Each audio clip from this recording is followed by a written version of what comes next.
même si c'est quelqu'un de ta famille, ton mari, ta sœur, etc., il faut toujours faire appel à un avocat pour faire un contrat.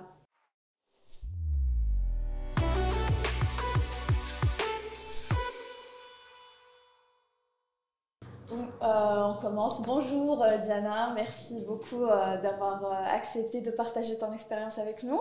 Bonjour Safa et merci à toi de m'avoir invitée. Bien sûr, on est curieux de découvrir ton histoire, comment tu as eu l'idée déjà de ton projet, comment tu t'es lancée justement et tu as lancé ta marque. Oui.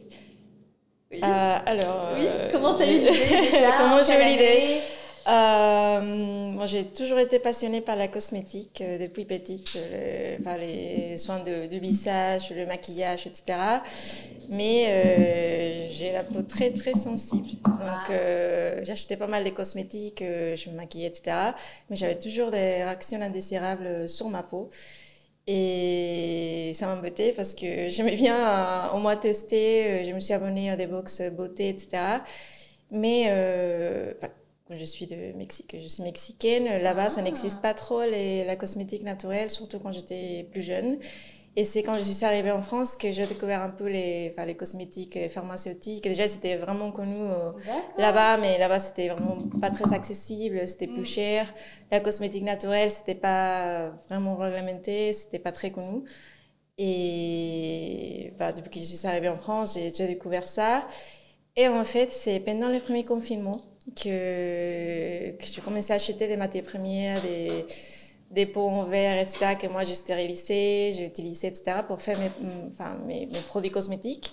Fait maison. Fait maison. D'accord. Et c'était les seuls cosmétiques qui en fait me donnaient pas des réactions indésirables parce que j'ai choisi quoi appliquer sur ma peau, des ingrédients que je devais enlever comme les huiles essentielles, que je suis allergique, je ne savais pas. Je l'ai découvert comme ça. Ah, tu es allergique aux huiles essentielles, oui. Alors qu'on aurait pu dire que c'est des ingrédients naturels. Mais très toxiques. Ah. C'est pour ça qu'ils sont interdits pour les femmes enceintes. Donc, et la plupart des cosmétiques naturels, ils sont des huiles essentielles. Donc, justement, parce que tu parlais qu'en Mexique, il n'y avait pas le cosmétique naturel et il n'y avait pas les produits et que ici en France, tu en trouvais, mais quand même, tu n'as pas trouvé ce qui t'arrange le mieux. Oui, parce que même j'achetais des produits pharmaceutiques, soit avec des parfums, soit avec des huiles essentielles. Il existe des parfums naturels même avec des allergènes, donc des allergènes étiquetables qu'on peut voir, parce que j'ai appris à lire les étiquettes, etc., pour mieux faire mes cosmétiques. Et c'est comme ça que j'ai eu l'idée de créer Melawak avec des flacons en verre consignés, parce que j'ai appris à les stériliser, les nettoyer, etc., pour pouvoir le réutiliser, parce que chaque mois, j'ai jeté tellement des flacons en plastique que je voulais aussi changer ça. D'accord. Et du coup, qu'est-ce qui... Genre, tu as testé des recettes, on va dire DIY chez toi, jusqu'à ce que tu as trouvé ceux qui t'arrangent le plus? Oui, j'ai commencé par les basiques, c'est le sérum, le crème de visage. J'ai fait même des vidéos pendant les confinements, des recettes, etc. Sur les réseaux sur Instagram. Non, pas TikTok, mais pas TikTok. sur Instagram, des vidéos, etc. Et j'ai toujours aimé ça. Et là, je me suis dit, OK, j'ai pu trouver quand même des cosmétiques adaptés à ma peau et je peux pas les faire moi-même et trouver quelqu'un qui les fasse pour moi. Parce que pour moi, c'était vraiment important de créer des formules parties de zéro, vraiment pas des formules blanches. Les formules blanches, ce sont des formules que tu achètes déjà faites. Et tu mets seulement ta marque et c'est bon, tu peux la vendre à n'importe quel prix. Ou des formules originales, c'est ça qu'on a fait. Personnalisées selon vraiment... J'ai voulu aussi des ingrédients typiques du Mexique, comme l'aloe vera, le chia, figue de barbarie, hibiscus, etc. Et surtout adapté au tout type de peau et peau sensible. Donc c'est plus long à faire, c'est vraiment long à faire, mais ça vaut la peine, je pense, d'avoir quelque chose à toi. Ok, donc tu disais que pendant le confinement, tu as testé, tu as fait des vidéos. Tu as eu une réaction des personnes sur les réseaux sociaux qui étaient intriguées un peu par ce que tu faisais? Oui, j'avais des copines, parce que j'avais fait des huiles aussi, des copines qui me demandaient de leur donner des échantillons. Donc j'ai commencé à partager mes recettes et des échantillons à mes copines et j'avais des retours vraiment positifs. Donc, évidemment, je ne suis pas une experte en formulation. Donc, j'ai trouvé une formulatrice qui m'a aidée tout au long de la création du moule à wok pour vraiment faire des formules bien adaptées. Bien adaptées, parce que j'avais choisi de l'huile d'avocat. Elle m'a dit, c'est non, c'est un allergène. Des cocos, non, c'est comédogène. Donc, elle m'a aidé à affiner Et ça veut dire quoi les termes que tu viens d'utiliser? Parce qu'on ne connaît pas tous. Donc, comédogène, ce sont des huiles, il a 4 niveaux. Donc, ce sont des huiles végétales qui peuvent ou pas bloquer le pores. Donc, ça donne des boutons. Donc, par exemple, l'huile des cocos, qui c'est vraiment connu pour enlever le maquillage, etc. En fait, c'est très comédogène, ça donne des boutons sur ta peau. Et l'huile d'avocat aussi. Donc, normalement, ils sont divisés par des niveaux. Donc, on a choisi parce qu'on a un sérum de nuit qui est cette huile végétale, pressée à froid. Et on veut utiliser des huiles non comédogènes parce que parfois les gens ont peur d'appliquer des huiles sur le visage parce qu'ils pensent qu'ils seront des boutons, mais ça dépend de quel type d'huile. Bah oui, parce qu'on a testé quelques huiles et finalement on se retrouve avec des boutons, on se dit voilà, c'est huileux donc on évite. Ou l'huile des noix, d'amande douce ou d'avocat, ça peut créer des allergies. Donc ce sont des allergènes, donc on a évité ça. Pour la crème de jour ou le sérum de nuit. Donc, comme ça, elle m'aidait j'apprenais tous les jours. Oui, on apprend avec toi. Justement, c'est le but du podcast, c'est très bien. Ouais. D'accord, donc tu as appris vraiment le type de chaque ingrédient naturel. Même si c'est naturel, il se peut qu'il fasse une réaction un peu... différentes sur aussi les différents types de peau. Oui, c'est ça. Okay. Et du coup, c'était comment le process? Parce que tu es partie de DIY, recette chez toi, à vraiment monter ta marque. Donc, c'est sûr qu'il y a eu un process bien déterminé. Comme tu as dit, par exemple, que tu as fait appel à une formulatrice, parce que voilà, c'est pas ton domaine. C'était quoi les étapes, en fait? Depuis que j'ai eu l'idée de lancer ma marque, jusqu'à avoir lancé cette marque. Là, c'était compliqué, déjà, parce que c'était les confinements, on ne savait pas... qu'est-ce que allait se passer après avec les e-commerce, parce que l'idée au début c'était les e-shop, un e-shop pas en boutique, parce que on n'avait pas les moyens de faire 20 produits, donc j'ai eu l'idée de faire 8 produits, mais évidemment c'était pas possible de faire toute une gamme tout de suite, on savait pas combien ça coûtait, le temps que ça prenait, c'était plus compliqué que ça, donc c'est bien d'avoir une idée, mais évidemment au début, c'est normal d'échanger plusieurs fois d'idées, d'objectifs, etc. Ça n'a jamais changé l'idée de faire des cosmétiques naturels, mais ça a vraiment changé l'idée de quel type de produits, quel type de soins, etc. Donc, on est parti pour 8 produits, après 4 produits. Après, on s'est dit, 2 produits, mais quels produits en fait? Oui. Donc, on a fait un sondage avec notre communauté de LinkedIn, des amis, la famille, tout le monde qu'on connaissait, pour savoir quel type de produits cosmétiques ils utilisaient le plus. Genre pour les matins, les soirs, etc. Et évidemment, c'est la crème de jour. Et quelque chose pour la nuit, soit une crème de nuit, soit un sérum de nuit.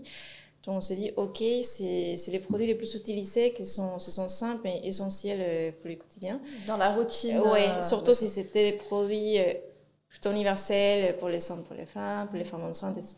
Donc on s'est dit, ok, on commence par une crème de jour, un sérum de nuit, et après on va développer la gamme avec plus de produits, mais on a commencé par ça. Donc là, le plus compliqué, c'était... On commence par quoi? Par chercher les fournisseurs des flacons, par chercher un laboratoire évidemment, par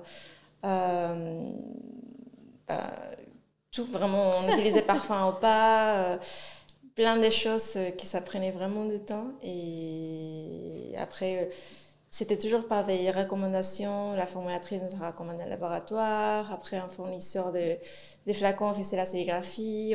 Au début, on avait des étiquettes. Après, on a changé la sérigraphie. Donc, on a fait pas mal de changements. Et du coup, tu as fait ces décisions avec qui? Alors, moi, j'ai créé la société avec mon mari. D'accord. Et lui, il est niçois. Bon, il est français. Ok. Et c'est pour ça l'idée de notre marque franco-mexicaine, parce que c'est tout fait en France, mais avec... une touche. Une touche mexicaine. Déjà, Melawak, c'est le nom de la marque, ça veut dire vérité en nahuatl, que c'est une langue indigène parlée au Mexique et l'Amérique centrale. Donc, c'est toujours parlé par des Mexicains, etc. Et je voulais donner Une partie de ton une identité. Oui, Oui. quelque chose d'important sur pas que les ingrédients typiques, mais aussi le nom de la marque. Donc, Ok. Et c'était comment le choix du nom de la marque? alors Qui ça est c'était un peu compliqué important. aussi parce que je voulais vraiment quelque chose nahuatl, que c'est la langue, mais on avait choisi un autre nom et évidemment on a toujours des problèmes. On ne connaissait pas comment déposer la marque, etc. Des choses comme ça, donc on a dû changer. Mhm. Et moi, je me disais que vérité, ça a beaucoup de sens parce qu'on essaie d'être vraiment transparent, de dire la vérité sur tout ce qu'on fait, de ne rien cacher, Être une politique de transparence totale. Oui, donc Ok. en plus visuellement c'était joli, c'est C'est vérité, joli. c'est tout, donc on s'est dit bon, c'est ça. Ok. Donc, toutes les décisions dont tu parlais tout à l'heure, que ce soit pour le packaging, le font aussi, le logo et tout ça, c'était entre toi et ton mari. Oui, alors lui, il a évidemment son travail d'un plan, il est vraiment coupé, mais on est vraiment complémentaires parce que lui, il est plutôt finance, RSE, etc. Donc pour lui, c'était vraiment important le fait de faire des flacons consignés, d'avoir les côtés écologiques au maximum, etc. Parce qu'il ne connaissait pas trop la cosmétique. Oui. Maintenant, il connaît parfaitement. Et aussi les côtés finance, business plan, etc. Tout ce qui est administratif, les papiers, tout ça. Oui, Enfin, ouais. Donc c'était un gros soutien. Et après moi, je faisais évidemment le développement des produits, les réseaux sociaux, tout le reste, parce que moi, je fais ça à temps plein. Et lui, c'est vraiment mon conseiller finance, gestion des projets, administratifs, business plan, etc. Mais donc on est assez complémentaires. Ouais. Ok, donc on revient dans les étapes. La première étape, c'était de trouver une formulatrice où il y avait... Ouais. voilà. Donc vous avez trouvé une formulatrice, vous avez commencé à travailler sur les ingrédients, Oui. la formulation et tout ça. Et en parallèle, il y a eu d'autres choses Oui, au parallèle, c'est tout l'administratif, c'est la création de la société, c'est le dépôt de la marque, c'est ma création de compte Instagram, même si je n'avais pas encore l'identité visuelle, donc c'est en même temps valider tous les dossiers de l'identité visuelle qu'on ne peut pas valider si la marque n'est pas validée. Donc une fois qu'on dépose la marque, il faut attendre 4 mois. D'accord. Donc c'est ça, on ne savait pas, et c'est pour ça qu'on a perdu le nom le premier nom. Premier nom, d'accord. Et après, pour la formule, en fait, la formulatrice, elle nous envoie un cahier des charges. Vraiment spécifique, la texture, l'effet après application, les ingrédients à bannir, à ne pas du tout utiliser sur les produits. Donc, moi, je fais toute une liste des produits, des ingrédients indésirables. Vraiment, chaque détail sur les produits souhaités. Donc, ça, j'ai fait pour la crème de jour et pour les sérums de nuit. Et après, on ajustait, on changeait. Elle m'a envoyé tellement d'échantillons qui ont testé, on faisait tester tout le monde. Et on a fait un atelier à Paris, à la Bonne Composition, c'est une boutique dans le 9e arrondissement. On a fait un atelier test avec une vingtaine de personnes et c'est eux qui ont validé. On avait 4 formules finales et c'est eux qui ont validé la formule et les flacons parce qu'on a changé des flacons aussi parce qu'ils nous ont dit que c'était pas très pratique pour l'huile, c'était trop grand. Qu'il faut mieux utiliser de parfums parce que moi je ne voulais pas du tout des parfums mais parce que ça avait j'avais peur d'avoir des allergies, des réactions. Par contre on a bien fait attention d'utiliser un parfum sans allergène étiquetable. Donc ça existe des allergènes étiquetables, on les voit tout de suite dans la liste INCI d'ingrédients dans un produit cosmétique. Si on regarde à la fin qu'il a linalool, génariol, etc. Ce sont déjà étiquetables, donc c'est une quantité assez haute pour te donner des allergies. Donc là, évidemment, les parfums sont des allergènes, mais pas étiquetables. Donc ces parfums, il n'a pas des allergènes étiquetables, donc ça ne donne pas des réactions indésirables. D'accord. Donc, et en plus, une quantité vraiment basse que voilà, c'est... Et pourquoi vous avez finalement rajouté le parfum? C'est parce que l'odeur brute, elle est un peu forte? En fait, la première action de quelqu'un qui achète ou qui teste un produit cosmétique, c'est de le sentir. C'est parce qu'on a pris l'habitude d'avoir tout qui sent bien, alors que quand tu le fais chez toi, bah, ça sent pas forcément très bien parce que Oui. c'est dans Oui, c'est l'état ça. brut. Ouais. Donc, on a demandé, on a envoyé pas mal d'échantillons aussi par postale. On a fait l'atelier, tout le monde, vraiment, tous ont choisi un parfum. Donc, on a bien travaillé pour trouver un bon parfum. Et c'est eux qui ont validé les formules, les packaging, même bah, les étiquettes, la sérigraphie, tout. Donc, Très bien, très bien. Donc, formulation, justement, aussi dépôt de la marque.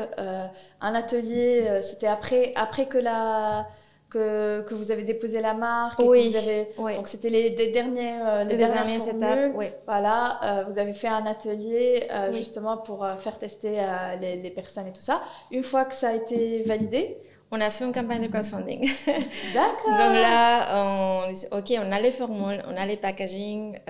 Il fallait attendre 3 mois pour la production des flacons. On ne savait pas. Donc, ce sont des délais qu'on ne connaissait pas au début. Donc, on perdait de temps, si on peut le dire comme ça. Parce qu'au début, on ne prévoit pas les délais comme ça. Je n'imaginais pas que la production d'un flacon de la sérigraphie, ça prenait 3 mois. Surtout que c'était une quantité, une petite série, en fait. Et là, on a fait une campagne de crowdfunding, on a collaboré avec quelques marques pour se faire connaître, parce que c'est sympa de rencontrer des autres fondatrices, fondateurs, etc. Oui. Et là, on a fait l'objectif en 24 heures de commandes. Donc, on était vraiment contents. Et ça, c'était notre première vente de nos produits. D'accord. Et ça, c'était quand? Ça, c'était mars 2021. 2021. Donc, c'était vraiment il y a 1 an presque. Donc, c'est assez récent. Et là, on va faire une autre campagne. Mais bon, ça, c'est pour notre produit. Mais c'est comme ça qu'on a commencé à se faire connaître, à avoir nos premiers clients, qui sont toujours des clients. Et à préparer on a 342 précommandes, parce que ce sont des précommandes. Et c'est ça qui nous a permis de faire la première production. En fait. Bah ouais. Des 1000 crèmes et 1000 sérums. Donc, une petite série. D'accord, c'est très bien, c'est très très bien. Donc justement, en parlant de la procédure, on est arrivé à la fin. Donc c'était un crowdfunding pour justement pouvoir produire. Justement, quel serait... tu as appris pas mal de choses, le temps que ça prend de déposer une marque, le temps que ça prend, tout. Voilà. Si une autre personne là nous regarde et voudrait lancer sa marque, elle est en cours que ce soit de brainstorming déjà, ou elle a commencé à se lancer, c'est quoi ton conseil justement à cette personne qui est toi il y a quelques temps? C'est vrai que quand on démarre et on ne connaît pas trop comment ça se passe, on perd beaucoup d'argent et le temps. Donc et le temps, c'est de l'argent aussi. Donc, moi, je pense qu'il faut toujours être entouré. Moi, j'étais incubée dans des incubateurs. Je connaissais des entrepreneurs, etc., qui me donnaient des conseils, qu'est-ce qu'il faut faire, qu'est-ce qu'il ne faut pas faire. Donc, essayer un maximum de demander de l'aide, mais aussi pas vraiment demander de l'aide, mais de partager l'expérience, s'entourer d'experts, d'avoir un écosystème vraiment d'entrepreneurs et d'experts aussi, de faire les choses bien, même si ça coûte plus cher, d'avoir un avocat, un comptable. Nous, ça coûte plus cher après de ne pas faire les choses bien. Oui, et de devoir refaire des choses, corriger des choses. Oui, c'est ça, d'essayer d'économiser l'argent, mais à la fin, non. C'est pas le cas. Et toujours de faire les étapes dans l'ordre, par exemple, déposer la marque vraiment tout au début, parce que ça prend vraiment beaucoup de temps. Nous, on avait déposé la marque, on a acheté un domaine, on a fait des visuels, des contenus, etc. Et après, on a perdu tout ça parce que la marque est repoussée. Oui. Donc, il faut vraiment jusqu'à avoir la validation de chaque étape pour commencer à faire tout ce qui dépend de ça après, parce que vous avez voulu gagner du temps, mais finalement c'était pas gagné. De tout refaire en fait, et de toujours faire les choses bien avec les personnes capables pour les faire, et aussi c'est très important pour nous de se sentir bien avec les fournisseurs, les partenaires, etc., d'avoir une bonne relation. Et c'est vraiment important d'avoir la confiance, de se dire les choses, de demander des délais, de se sentir bien, sinon, parce que c'est toute une équipe, donc c'est important. Et justement, d'où le choix. Comment tu as fait pour choisir la formulatrice qui est un peu important parce que c'est la base de tout ce qui est de ton produit. Est-ce que tu as essayé de... Comment tu as fait en fait pour une personne qui ne connaît pas justement? Oui, alors normalement les laboratoires font la formulation, la production, les conditionnements, même les designs de la marque et tout. Il y a des laboratoires qui font des A à Z, tout. Nous, on a rencontré la formulatrice, c'était dans un salon de packaging, je pense, ou un salon de cosmétiques. On s'est contacté, on a décidé de prendre un café après. Et c'était tout de suite les clics. Un feeling. Elle était directe, elle croyait en nous. Je pense que les contacts, c'était vraiment important aussi, son expertise, etc. Et elle nous a recommandé le laboratoire. Donc, c'est toujours recommandation de quelqu'un. La plupart des partenaires, c'est comme ça. C'est le réseau. Donc, justement, tu es parti à ce salon-là pour voir, pour découvrir des personnes et tout le monde. Et tu as retrouvé tes personnes, tu les as contactées et ça va comme ça. Il y a une personne qui connaît une personne et tout ça. Donc, il faut vraiment aller vers les gens pour les trouver. Et et il ne faut pas accepter la première personne. Bon, si tu te sens bien, oui, mais... C'est comme tout, il faut faire des entretiens, il faut parler, en discuter, sélectionner, faire le tri, et ça prend du temps. Surtout pour les laboratoires, on ne trouvait pas... c'était vraiment compliqué à trouver un laboratoire. Ouais. Pourquoi? Parce qu'il y avait déjà, comme tu disais, les formules toutes prêtes, non, ou parce qu'ils avaient quelques petits soucis avec votre soit c'était pas très réactif, soit ils faisaient de grosses quantités qu'on ne pouvait pas faire. On parlait de nos produits, etc. et c'était pas très convaincu, comme si ton idée c'était pas une bonne idée. Donc c'était vraiment les feelings avec chaque laboratoire. Et là, le laboratoire avec qui on travaille, elle était vraiment investie tout de suite depuis notre première... c'est très important parce que justement de s'entourer des personnes qui partagent les mêmes valeurs de la marque pour que vous puissiez avancer ensemble. Et comment tu as eu l'idée justement de te faire suivre par un incubateur ou d'intégrer un incubateur? C'était parce que tout le monde le faisait ou tu as eu l'idée? Non, c'était surtout mon mari qui, lui, en tant que conseiller, travaillait avec des incubateurs, mais il disait oui, c'est mon idée, je sais comment il travaille, je sais comment ça aide à connaître des gens, avoir quelqu'un, un expert. Il faut tester. Donc, j'ai passé des entretiens, faisais des dossiers, toutes les étapes. Et c'était vraiment important pour moi d'être accompagnée tout au long de la campagne de crowdfunding, la création de mon e-shop que j'ai fait aussi toute seule. Donc, des choses vraiment... comme les mentions légales, des choses comme ça qu'on n'imagine pas qu'il faut bien faire. Et c'était grâce à l'incubateur que j'ai pu faire ça. D'accord. Quels sont les avantages et les inconvénients, on va dire, d'un incubateur? Ils t'accompagnent tout au long des projets, mais aussi ils sont accompagnés tellement de personnes qu'ils connaissent les choses qu'il ne faut pas faire. Parce que les autres personnes l'ont fait.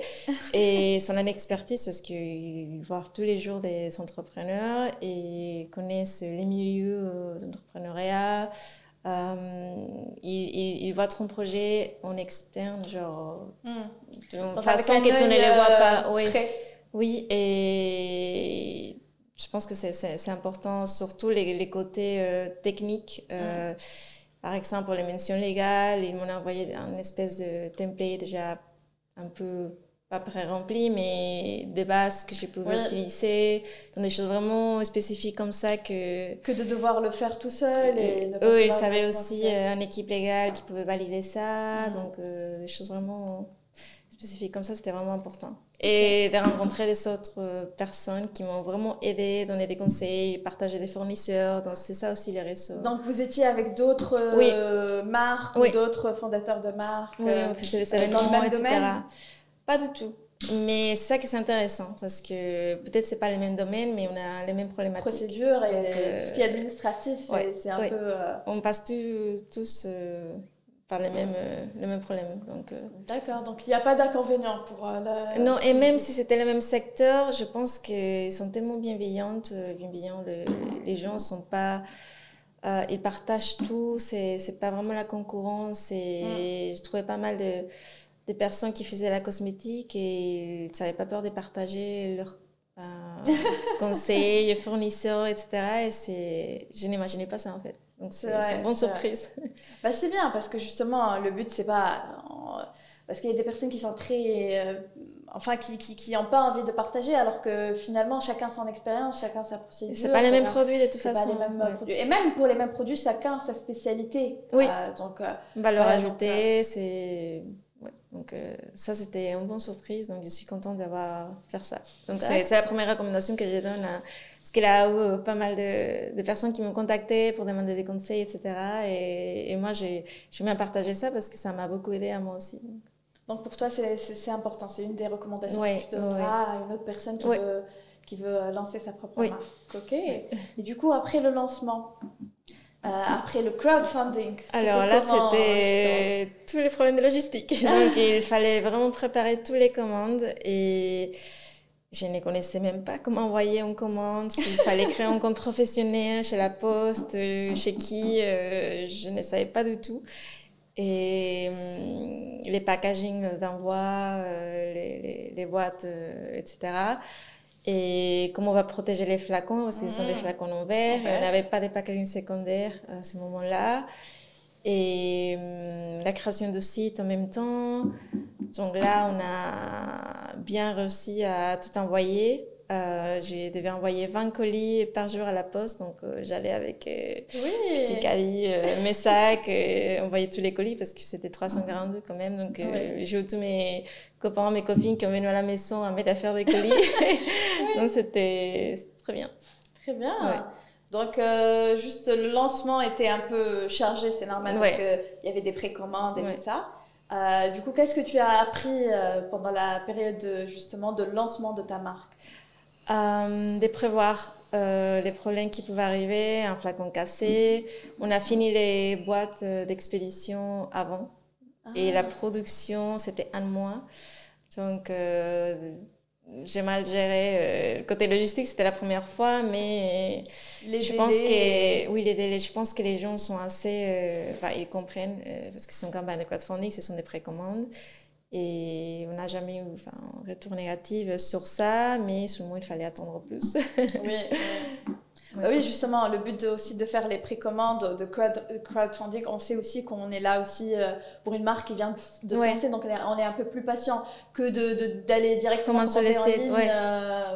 Est-ce que justement, tu as eu des soucis un peu après sur les commandes en ligne où il y avait un délai qui n'était pas en rapport avec toi, par exemple, c'est juste de livraison ou de packaging ou quoi on a eu une fois des flacons cassés. Donc là, c'était... Panique totale. C'était les premiers colis, et ça, c'était la campagne de crowdfunding, mais ça, c'était les premiers colis que j'ai fait. Et je me souviens que mon mari m'avait dit, il faut mieux les protéger, sinon ça va aller. D'accord. Et heureusement, c'était une de mes meilleures copines, et elle m'a envoyé une photo. En plus, tu sais, les colis sont jetés, etc. Et là, j'étais vraiment en panique, parce que c'était les seuls colis qui m'arrivaient ça. Mais là, j'ai appris qu'il faut mieux les protéger. On a acheté des amidon de maïs biodégradables, etc. Et là, ça n'arrive plus. Bon, maintenant, on a des packaging secondaires. Mais c'était les paniques totales. Mais c'était la seule chose, je pense, au niveau logistique, etc. Et ça arrive. Ce sont des flacons en verre, donc c'est normal. Ça arrive. Et du coup, pour la création du site web, tu l'as fait toute seule? Oui. T'étais quand même accompagnée un peu avec ton incubateur? J'étais accompagnée surtout pour le côté légal, seulement. Donc, parce que, on fait le site nous-mêmes et il faut qu'on ajoute des informations sur les retours, sur les renvois des commandes, conditions générales des ventes, les données personnelles de chaque personne. Tout ça, que c'est vraiment important. Et on le voit jamais quand on visite, quand on achète quelque chose, mais que c'est vraiment important. Donc, j'ai fait tous les restes, le choix d'utiliser Shopify, par exemple. J'ai contacté un freelancer en Shopify pour des petits ajustements qu'on a fait. Un photographe aussi, pour les photos produits, etc. Ouais. Mais sinon, le reste, c'était... c'est pas aussi compliqué que ça, mais comme ça prend du temps parce qu'il faut qu'il soit esthétique, facile à utiliser, qu'on peut des clics, on arrive au panier, des choses comme ça. Donc, on continue à améliorer le site, évidemment. Voilà. Très bien, très bien. Et du coup, comment, justement, tu as créé le site toute seule, les réseaux sociaux, tu as fait comment le choix du marketing en général et en particulier, est-ce que tu as fait que des comptes sur les réseaux sociaux? Comment tu as eu l'idée et comment tu t'essayes aussi d'arriver to reach, on va dire, la communauté qui cherche ce type de produit? Et est-ce que tu as fait d'autres choses? Alors, ce que je recommande, si quelqu'un me demande, c'est de commencer l'Instagram le plus rapide possible, même si la personne n'a pas encore des produits ou des services. Okay. Je n'avais même pas l'identité visuelle, j'ai commencé avec une identité fait maison. Et après, j'ai tout effacé et j'ai changé. Mais j'ai partagé quand même des sujets intéressants sur la cosmétique, j'ai partagé mon quotidien, j'ai fait des lives pendant ma campagne de crowdfunding avec des autres marques, des autres fondatrices, etc. Donc, j'essayais d'être active, même si je n'avais pas encore les logos, la palette des couleurs, etc. C'était vraiment différent. Et je commençais vraiment en avance. Donc, j'avais déjà une petite communauté. Et c'est là où j'ai partagé aussi ma campagne de crowdfunding et tous les avancements, etc. Une fois que j'ai eu l'identité visuelle, j'ai tout changé. J'ai tout mis à jour. Les gens comprennent, ils s'adorent. Ouais. Et le but, c'est que tu as déjà une audience, tu as fait agrandir ton audience qui est déjà là. Après, si ça s'améliore, ils seront tout contents. Ça sera pas le contraire, quoi. Ouais. Donc tu as enlevé peut-être les anciens posts un peu comme ça. Et aussi changer le logo et tout ça. Oui, c'est ça. D'accord. Et c'était vraiment compliqué pour moi parce qu'en fait, mon mari et les gens me disaient, il faut être active sur les stories, parler à la communauté, etc. Justement. Et je déteste ça. J'ai détesté ça. Mais t'as fait des lives, t'as dit. Oui, mais t'as fait les vidéos pendant le confinement et tout ça. Le fait de faire le premier live, c'était pas évident, surtout parce que les Français c'est pas ma langue, donc je me sentais pas vraiment à l'aise en face de caméra, en parlant français, de faire des erreurs, etc. Que maintenant, je sais que je le fais, mais je pense que je suis plus à l'aise parce que je me suis dit, bon, ok, c'est pas grave si je fais des erreurs. Mais au début, c'était vraiment dur de me dire que je fais un live, j'ai fait des stories, je me sentais pas du tout à l'aise. Et maintenant, je pense que c'est ça, avec les temps, tu comprends que les gens vont pas te juger, que tu donnes des messages. Ils aiment bien en plus voir si c'est un accent, que la marque elle est franco-mexicaine est mexicaine, donc des choses comme ça. La marque elle est franco-mexicaine, il y a un accent donc on est intrigué.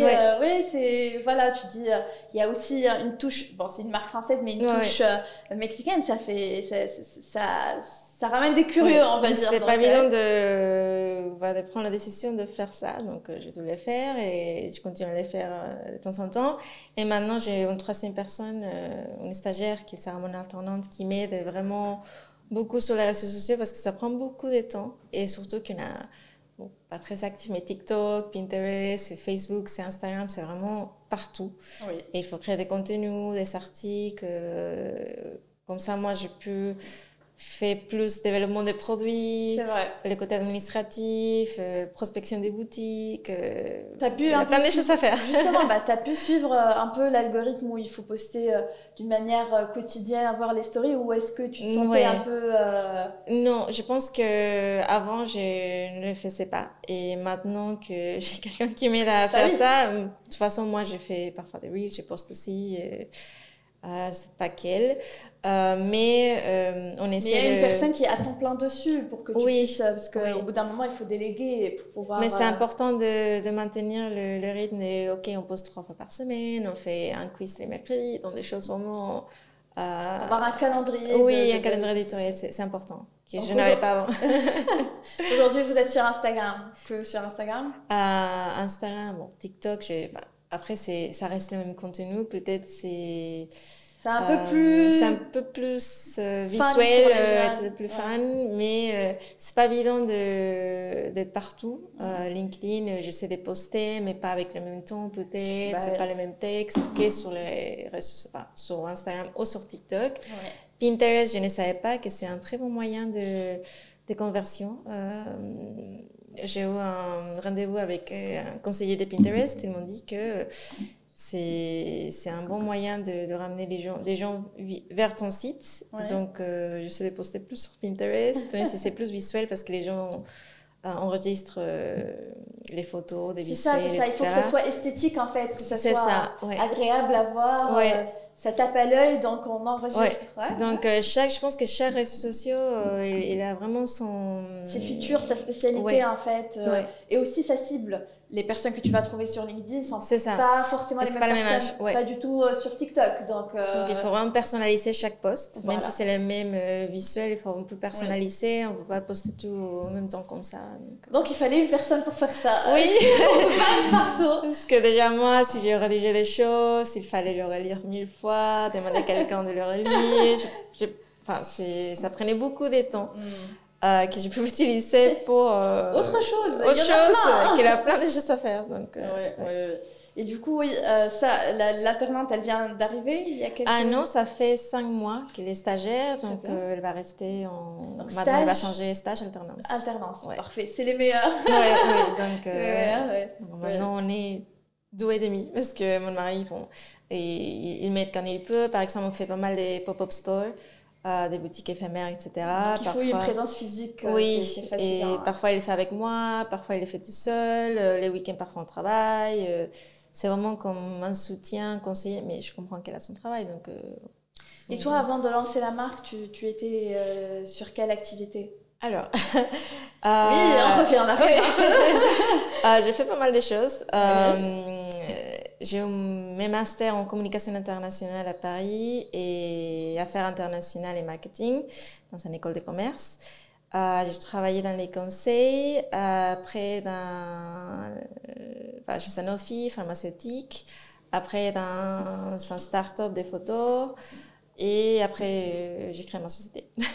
D'accord. Mais toujours dans la communication des photos. Donc, faisais quoi?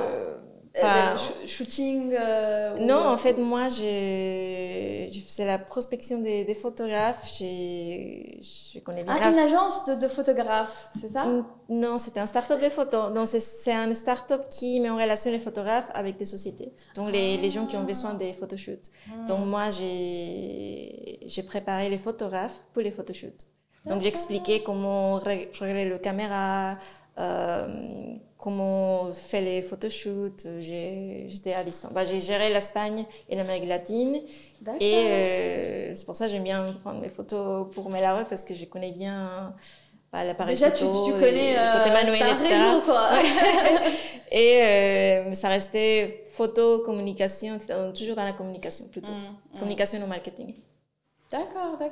Et du coup, donc, tu as arrêté ton job avec cette start-up avant de lancer ou un peu pendant? J'ai arrêté et j'ai commencé une semaine après. Ah, d'accord. Donc, vraiment, tout de suite, j'ai commencé. J'avais l'idée en tête, mais j'étais pas très sûre. Je savais que je voulais faire quelque chose. Et on a fait un espèce de brainstorming avec mon mari, etc. Et tout de suite, je lui ai dit, mais je fais la cosmétique. Il m'a dit, mais pourquoi la cosmétique? J'étais 100% sûre et depuis là, j'ai jamais lâché l'idée. J'étais vraiment sûre de vouloir faire ça.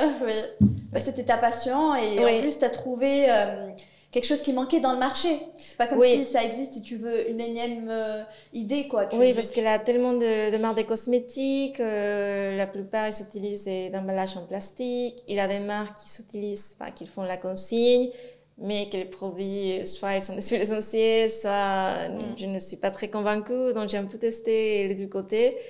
Donc, je me suis dit, OK, je vais faire quelque chose de qualité, mais avec des flacons consignés, etc. Donc, j'avais rencontré la concurrence du côté consigne, côté naturel, mais c'était pas pour moi. Oui.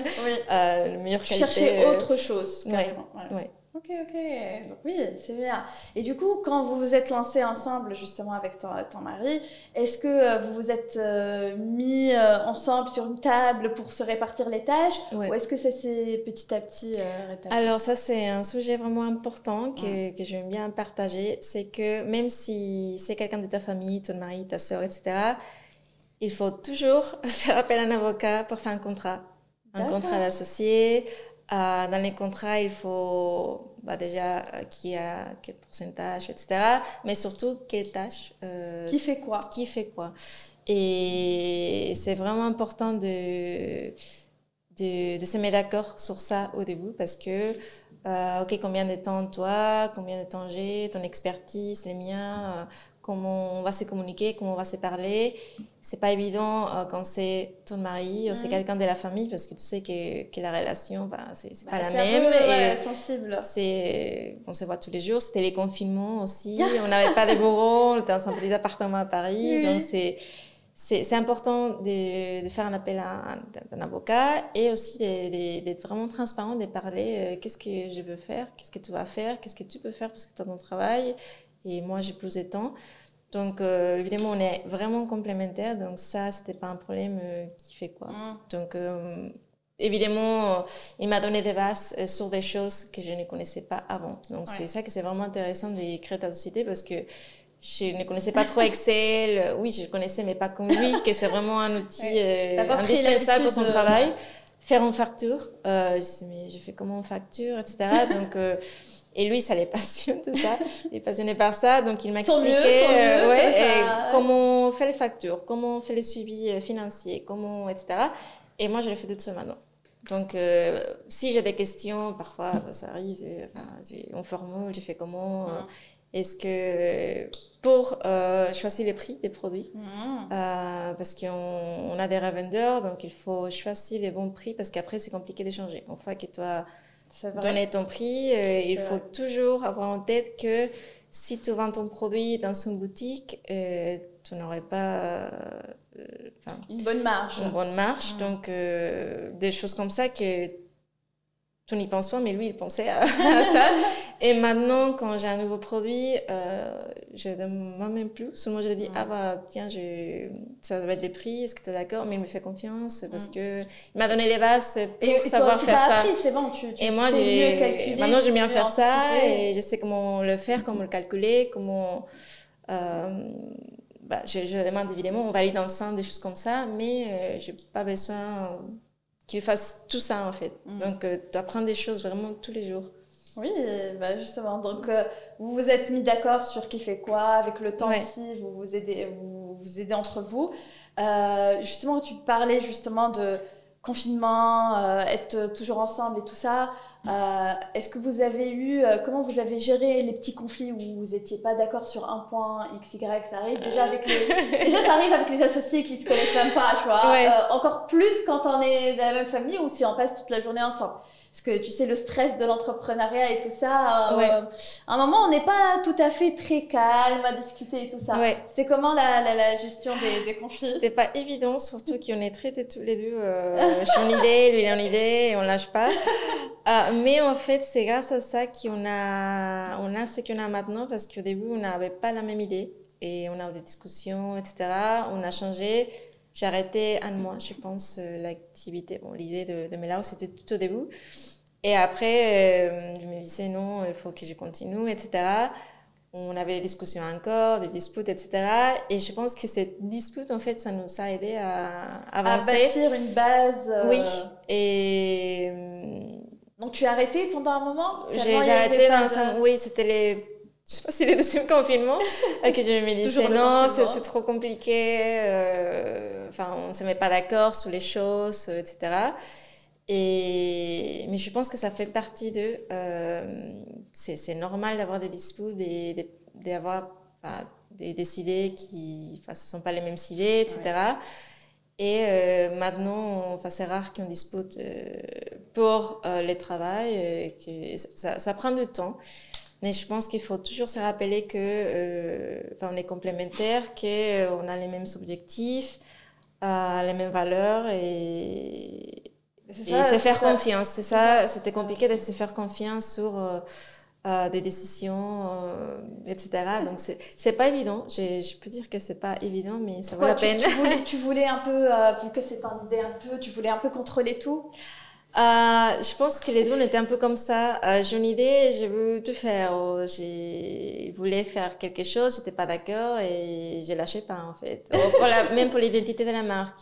Au début, c'est vrai, je suis pas très convaincue pour les couleurs parce qu'ils sont très neutres et ils voulaient quelque chose de plus mexicain, mais je disais oui, mais on est à Paris, on est en France. Et il faut penser, ok, c'est une marque franco-mexicaine, mais c'est quoi la cible? Ce sont des Français, plutôt. Et je comprends que tu veux les côtés colorés mexicains, mais peut-être si on est au Mexique, donc on se mettait pas d'accord sur l'identité, en fait, parce que pour lui, c'était trop minimaliste, trop sobre. Mais je pense que pour une marque française, ça reste cohérent, surtout si c'est une marque unisexe, assez neutre, etc. Donc déjà pour ça, on n'était pas très d'accord. C'est vrai. C'était toi qui voulais que ça soit unisexe? Oui, et lui aussi, mais lui, il voulait vraiment pas les clichés, mais les côtés vraiment mexicains, colorés, couleurs foncées, packaging super coloré, etc. Et moi, pas du tout. Donc, déjà, on n'était pas d'accord. On sait bien qui a gagné parce qu'on a vu, les couleurs, donc on sait. Et même pour les parfums, il ne voulait pas ces parfums. Et c'était marrant parce que on l'a fait valider pendant l'atelier et tout le monde a choisi ces parfums que j'ai choisis. Donc là, je pense qu'il a commencé à me faire confiance parce qu'il disait, ok, je pense qu'il connaît mieux la cosmétique. C'était le cas. Et j'ai dit, je comprends que tu veux pas ça, mais c'est moi plutôt la consommatrice de cosmétiques et je connais tout de suite parce que j'avais une dizaine de parfums. Tout de suite, j'ai dit, c'est ça, les parfums, c'est ça, c'est ça, c'est ça. Et c'était les parfums qui a gagné, en fait. Et finalement, comment vous faites la décision? Vu que toi, tu voulais ce type de parfum et lui, il voulait un autre type de parfum. Est-ce que finalement, vous avez voté? Bon, vous pouvez pas voter parce que vous êtes un à un. Est-ce que vous avez justement fait un sondage ou un truc?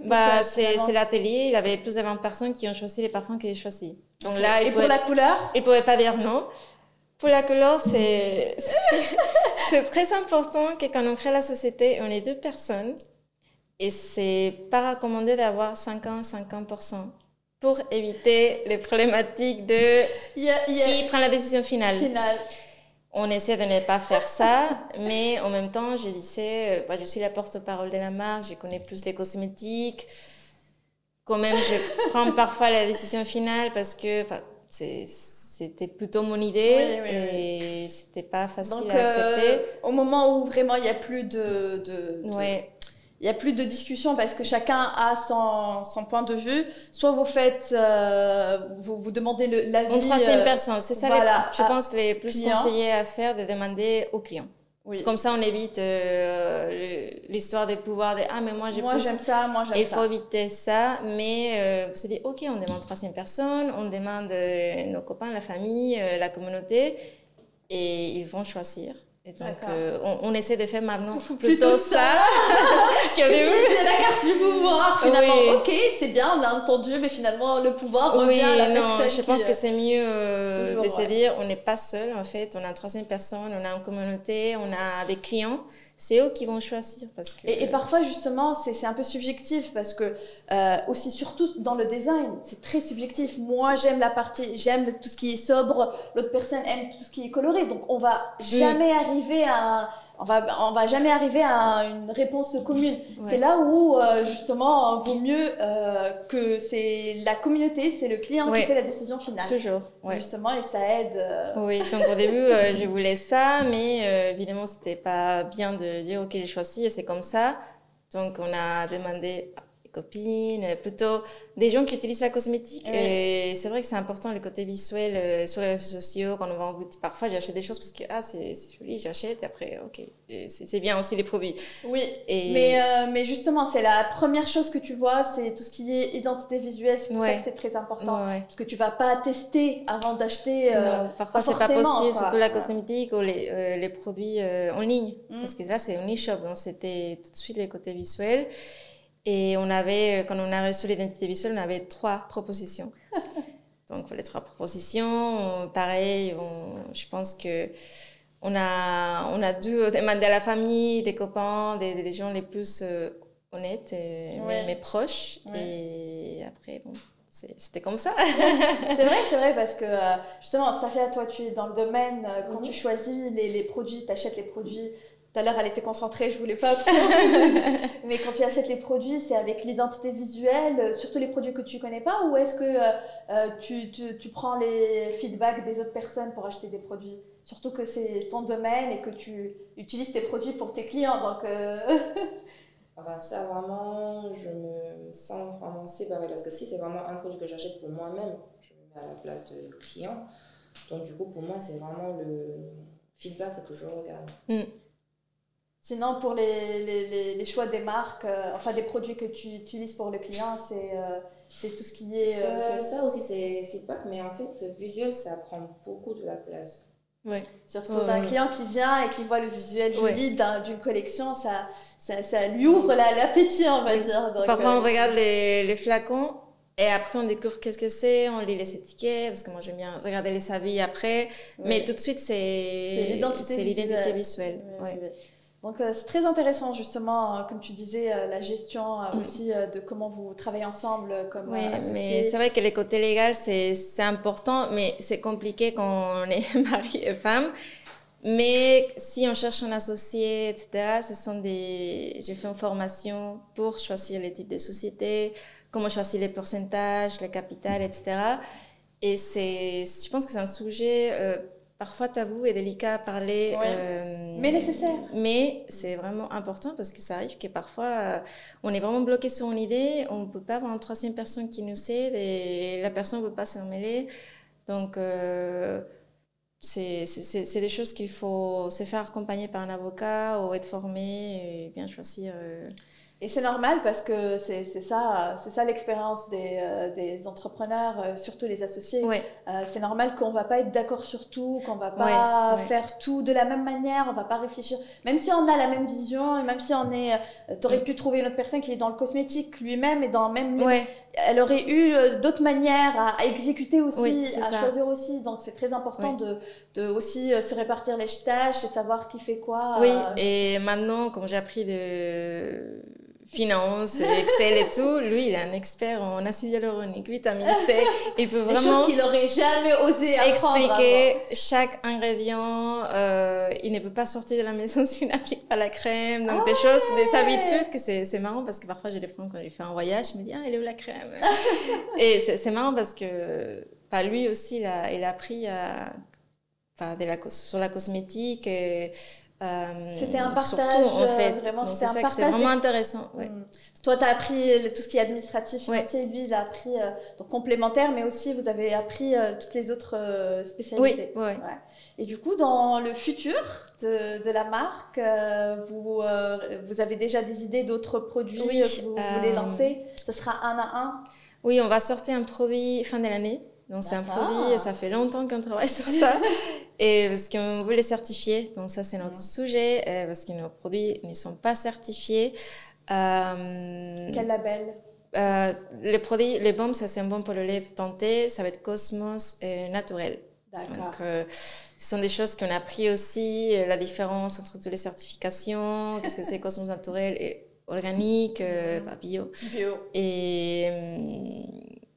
toute la démarche à faire pour ça, parce que tous les choix des matières premières, des packaging, des flacons, c'est vraiment important pour pouvoir être certifié. Les laboratoires, tout, mais chaque étape, et c'est pour ça que ça prend du temps. Et on n'a pas voulu faire ça avec nos deux premiers produits, parce qu'on disait, bon, on est 100% sur Yucca, ce sont des produits 99% naturels, ça ne posera pas de problèmes. Mais il y a quelques boutiques spécialisées qui demandent la certification. Parfois, je ne trouve pas ça juste parce que, quand même, ce sont des produits naturels, sans allergènes, etc., mais qui ne sont pas certifiés parce qu'on est en jeune marque, parce que ça coûte de l'argent, parce que ça prend du temps. Et quels sont les détails qui sont un peu, qui t'ont un peu surprise pour avoir justement le label? En fait, pour être bio, il faut un pourcentage spécifique d'ingrédients, etc. Et vraiment qu'ils regardent chaque détail, même de packaging secondaire, si c'est fait en Europe, si c'est conforme les flacons verts, si par exemple on a bien fait attention d'utiliser les couvercles par exemple en polypropylène, que c'est le plastique le plus recyclable. Sinon, si c'est un autre type de plastique, c'est pas très certifiable, donc j'ai demandé, parce que l'idée c'est de faire certifier tous les produits dans le futur, et j'ai demandé à mon fournisseur des flacons, de m'envoyer des échantillons, des flacons, etc., des pipettes et tout, et lui il me disait, par contre c'est pas ce type de flacon que tu as bien aimé, il n'est pas certifiable, il m'expliquait pourquoi. Donc vraiment, dès que tu démarres, tu dois penser à ça, à qu'est-ce que tu vas faire après, et tous les fournisseurs que tu prends, c'est très important en fait, toutes les étapes depuis le début, parce que sinon tu reviens et tu dois changer tout. Tout changer, c'est vraiment compliqué, parce que déjà, pour valider une formule, il faut faire un test de compatibilité avec les flacons. Et ça prend du temps, et ça prend de l'argent. Donc, pour valider toute une formule, il faut faire les tests toxicologiques, donc les tests microbiens, etc., plus tests de température, haute, basse, etc., plus tests de compatibilité avec le flacon. Donc, ça veut dire qu'il faut refaire le test si tu changes des flacons au dépôt, etc. Donc, c'est pas aussi simple que ça de se dire, je change, je les mets dans un autre. Non, c'est compliqué. Et donc là, on va faire une campagne de crowdfunding pour les 3e produits. Ça sera quand? Et ça sera en septembre. Et comme ça, on va pouvoir proposer nos produits, plus le produit en pré-vente. Et pareil, pour ce produit, je voulais faire un bon pour les lèvres, mais je ne savais pas si je les faisais teinter ou pas. Donc, transparent avec un ton couleur framboise, etc. Donc, pareil, j'ai demandé mes abonnés, etc. Donc, tout le monde a choisi. C'est mieux d'avoir au moins une petite couleur. Donc, j'ai demandé quelle couleur, plutôt rouge, framboise, etc. Cool. Et donc, comme ça, ça a pris beaucoup de temps, surtout la formulation. C'est bien. Il y a une communauté qui interagit, qui sait ce qu'elle veut, et du coup, c'est pour eux que tu... Et j'ai reçu tellement d'échantillons, mais je n'étais pas convaincue. C'était vraiment compliqué pour moi. C'est vrai que mon mari ne connaît pas trop ça, donc c'était plutôt moi de trouver la bonne formule, parce que j'avais vraiment en tête exactement la texture, l'effet, tout. Parfois, c'était trop liquide, c'était trop huileux, c'était trop sèche, c'était pas très coloré. Et je recevais tellement d'échantillons. Et là, j'ai trouvé les bons. C'est bon, le coup de cœur. Ok, on attend du coup. Commencer toutes les démarches pour la certification, et les designs de peau, etc. Et c'est recommencé. Toutes les étapes que j'ai fait pour les autres produits. Et ça sera pareil pour les autres produits après. Et c'est pareil pour chaque produit. Donc c'est plus d'un an. Vraiment plus d'un an pour chaque formulation dès l'idée. Valider en fait les produits. Plus. Minimum, c'est minimum. Pour les premiers, ça a pris je pense 1 an et demi minimum. 1 an et demi. Au plus, je pense. Pour le deuxième, un peu pareil. moins. Pareil. Oui. Oui, pareil, parce que je n'étais pas très convaincue de la texture et les côtés certification, que ça prend beaucoup de temps. Et je pense que si je n'aimais pas les produits, si je n'étais pas très convaincue, les sortes ne le seront pas. Tu ne pourras pas vendre quelque chose que tu n'es pas vraiment... Donc, j'ai préféré prendre mon temps que après vouloir changer ça, parce que je sais que c'est très compliqué, c'est long à faire. C'est sûr. Donc là, je pense, fin de cette année, ça sera prêt. Cool. Et après, j'ai déjà commencé, parce qu'il faut toujours prévoir les 4e produits. Que je veux faire nettoyer un visage. Et j'ai déjà envoyé les cahiers des charges. Donc, une fois que ça, c'est validé, parce que ça prenait beaucoup de temps, je commence tout de suite j'enchaîne avec les 4e. D'accord. Donc, comme ça, il faut toujours prévoir les prochains produits, sinon... Vu que ça prend du temps. Parce que ça prend vraiment du temps. Cool. Ok, trop bien. Il y a une question que j'adore toujours poser à la fin. C'était quel était ton meilleur moment et le moment le plus challengeant de toute ton expérience jusque-là? Mon meilleur moment, je pense que c'était de me réveiller, de voir que... Parce que j'étais vraiment stressée pour la campagne de crowdfunding. Je me disais, les gens ne vont pas acheter, etc. Et de me réveiller, de me dire, on a fait l'objectif. On a atteint l'objectif en 24 heures. Je pense que ça montrait déjà que les produits plaisaient. qu'on avait des premiers clients, qu'il avait des gens intéressés parce que, ok, c'est la famille, les amis, mais il n'avait pas que ça parce que c'était... C'est vrai, c'est on n'avait pas autant d'amis des familles.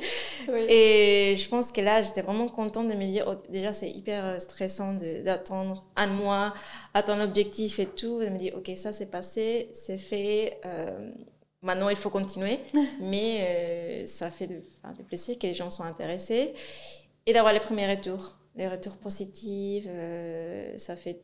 Enfin, tu te dis, ok, tous les travaux, tout ce que je fais, ça vaut la peine. Et je pense que les plus compliqués, c'était...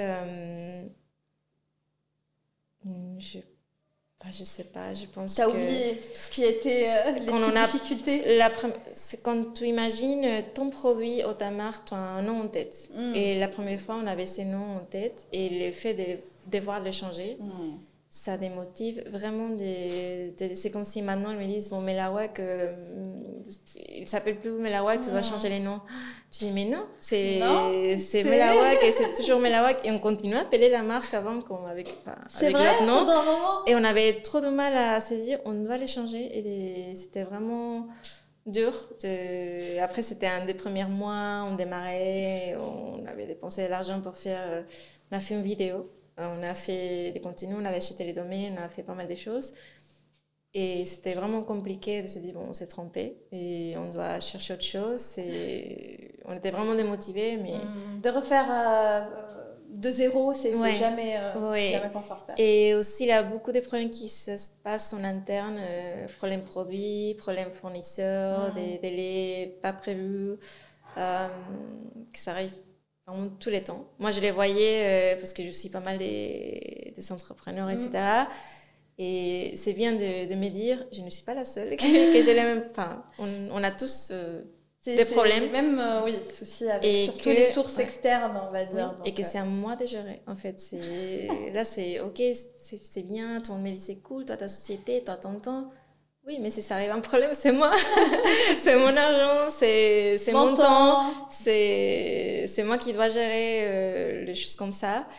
Et ça fait partie de tout gérer. Cool. Donc, on a donné pas mal de conseils à des personnes s'ils veulent se lancer. As-tu un autre conseil que tu voudrais pas partager? Mes conseils, c'est de toujours se faire accompagner. D'avoir un comptable et un avocat. Et de toujours avoir des contrats.